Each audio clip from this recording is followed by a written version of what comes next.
What up, YouTube? So today's going to be part one of the Honda Civic SI build. This is the first B series. It's probably going to be on the channel. I did a little diagnosing on this motor already, and it is locked up. So basically it's going to be a full rebuild. We plan on doing like probably like scat rods, some CTR pistons, just to make it a little stronger. Looks like it does have like some ITR headers already stock. So it's gonna make a little bit more power than it makes right now. I think these come with like 160 horsepower stock. So I mean, decent power. The reason why we're keeping it stock and not upgrading, because this is a true SI. So we're gonna keep everything all original, so the value stays up on this car, because these are going up pretty decent right now. So the mileage on here so far is 147, so that's still pretty decent mileage. Interior's in really good shape and everything. Still got the factory SIs on here. If anybody has an em1, you should definitely keep it as factory as you can, because that holds the value up on these cars. As you can see, it's a true em1. So I'm pretty much just going to show you guys how to start breaking this motor down. I'm probably going to take off the head and everything and get everything going till it's a block, so I can see if anything else is damaged as far as on the head or the bottom. Most likely just locked up. I don't think the car was being revved up or anything. So right now we're just going to start getting to the easy stuff, which is like throttle cables is 210 millimeters, brake booster, disconnect our fuel, 210s right there, and let's get to the intake and just some little stuff, and then we'll come back and start going over what else we're going to be needing. Probably take off this ground, just simple stuff right now. For people who haven't done a B series takeout or whatever, this is pretty much for you guys. Like I said, it's the first B series on the channel. I don't really do B series or any other motors, but I just want to try something different. So hopefully you guys like this video. Other than that, I'm gonna go ahead and start getting this motor out of here. So we'll start with the simple things and then go from there. All right, so we're back now. We got our throttle cable taken off, brake booster line, disconnected the fuel on both sides of the fuel rail. Got the intake off as well. So next thing I'm gonna start doing is just doing, like I said, simple stuff. The distributor, we got 312s, one over here, one down here over here. So we're gonna take the distributor off, and probably start getting to the radiator. Just some simple stuff that anybody can take off. So this is a little 10 millimeter right here, and then we'll disconnect the hoses. After that, I also did the ground too right here.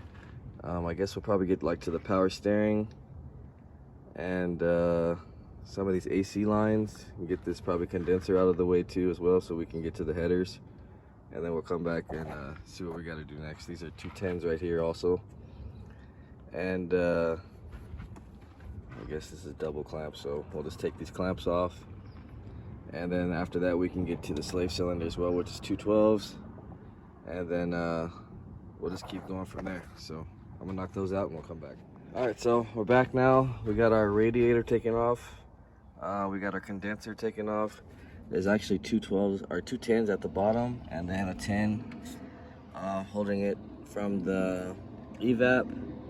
Then we took off the 210s off the AC compressor, and 212s off of the power steering pump with a little twist tightening tensioner off. Next thing I'm gonna probably start getting to is getting to this ground. So we got a 10 millimeter right here, and then we'll take off our slave cylinder. I believe this is probably 212s right here, and then a 10 back here for the bracket. We also had taken the distributor off with 3 bolts. Next, we'll probably start actually getting to the head as well. So we'll take off the valve cover, get these spark plug wires out of here. and so we can get that exposed, we gotta take this bracket off, this 214s. I really want to see exactly what actually happened, to see if I can try to turn the crank with the head off. But if it's locked up, then it's locked up. There's nothing really I can do except take the whole motor apart. So right now, I'm gonna go ahead and start knocking off the slave cylinder, the ground, and then we'll start taking the valve cover off and go from there. And hopefully after that, I'll show you guys how to take all the valve train off, so we can get this ready for the machine shop. All right, so we got our valve cover off, and looking at the head looks actually pretty fresh. It's like light golden brown. I mean, at least the oil changes were on time and everything, so that's a good sign as far as that. We're gonna start getting to the headers now. Take all these 12s off, so it'll be getting those off, getting these caps off. So what I like to do is start from the center and then X out. You can do these first and then X out, and then these intake first and then exhaust after, so everything relieves perfectly. So you got 12s, and then we got some 10s over here, and then that should expose us to the cams at least. We also got to take off the side cover. There's 2 10s right there, and then that should get us to at least to the head studs.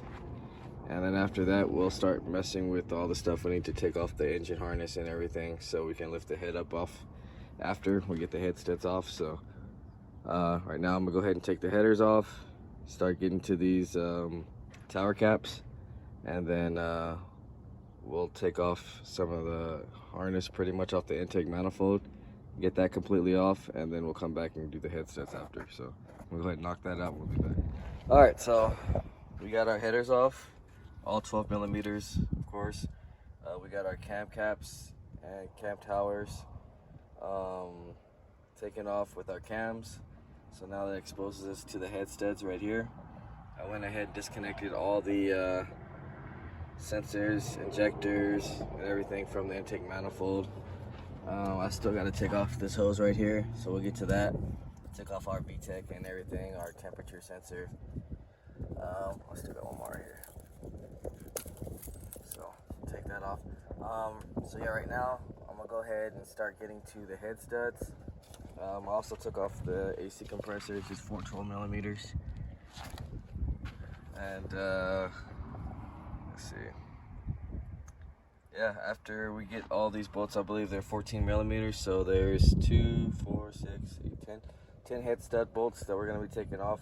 And when we do put this car back together, we're going to be using ARPs. Like I said, we're just trying to make this motor a lot stronger as well, and we might as well at the process, because we do have to fully rebuild the engine anyway. So also, if anyone has a B16 crank that's in really good condition, let me know. I am interested, because most likely the bottom end is locked up, so I don't want to use the same one and have the same problems again. So looking for a B16 crank with no rod knocks or anything ever happened, mainly a block that probably just was smoking and someone upgraded to like a B20 or LS or something. So just hit me up in the comments, or you can hit me up on rarewooded_ on Instagram. So we're gonna get to these head studs, and like I said, you want to do it in a center to crisscross pattern when taking the head off, just so everything comes up evenly. Hopefully after that, everything should come up with the intake manifold, and we'll be exposed to the block, and then I'll show you why I can't spin the block, or we'll see if there's any problems actually with this motor as far as the piston hitting the head or anything. So I think it should be good, but it's something we got to go through anyway. So I'm gonna go ahead and knock this head out, and then we'll come back. All right, so we got the head off so far, and I checked it out. There's no bent valves or anything. As far as the sleeves, nothing's cracked or anything, so most likely it's just locked up. I tried turning the crank, it's not going anywhere, so most likely a rod issue with this motor. So that's pretty much gonna be the end of this video. I really just wanted to make sure everything's all right. I gotta get a engine stand for this block so we can finish taking that apart and then sending it to the machine shop and going from there.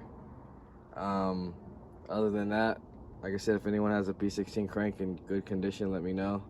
Hit me up on email honda.mike1988@gmail.com or rarewooded_ on Instagram. Next video will be, like I said, taking out the rest. Like I said, I inspected the head. I'll show you guys right now what it looks like. So, I mean, you can see nothing's bent or anything. All good, even combustion. So yeah, next video we'll be taking this out, throwing the block on the engine stand, and getting it ready for the machine shop. And hopefully we can find a crank by then to get this assembly, rotating assembly going, and then we're gonna start ordering some parts as well. So if you haven't liked, share, subscribe, comment, let me know what you guys think. See you guys in the next video.